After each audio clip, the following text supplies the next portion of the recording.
वज़ीर-ए-आज़म शहबाज शरीफ ने टैक्स चोरी रोकने के लिए PTI दौर में नाफिज FBR track and trace system को फ्रॉड करार दे दिया। सिस्टम की नाकामी की तहकीकात के लिए कमेटी बनाने का ऐलान कर दिया।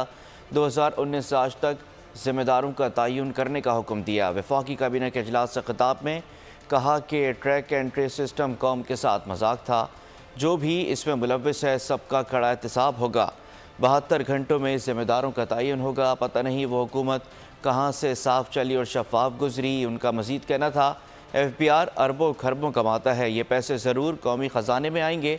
ये पैसे कौमी ख़जाने में ना लाए तो हमें हुकूमत करने का हक़ नहीं। जो रिपोर्ट आई थी ट्रैक एंड ट्रेस की, जो 2019 में इसका मुआहदा किया गया, आप यकीन करें कि ये ट्रैक एंड ट्रेस सिस्टम एक मुकम्मल फ्रॉड के अलावा कुछ नहीं था। और जो इसमें ज़िम्मेदारान हैं 2019 से लेके आज तक, उसकी बाकायदा अकाउंटेबिलिटी और रिस्पॉन्सिबिलिटी फ़िक्स की जाएगी। उसके लिए कमेटी बना दी गई है। और ऐसी हुकूमत जो कि न जाने कहाँ से साफ चली थी, कहाँ से साफ गुजरी थी। FBR जो कि ये अरबों खरबों कमाता है, पैसे आएंगे, ज़रूर आएंगे इंशाअल्लाह कौमी खजाने में। ना आए तो फिर हमें इस यहाँ पर हुकूमत करने का कोई हक़ नहीं। बिल्कुल हम लेके आएंगे इंशाअल्लाह।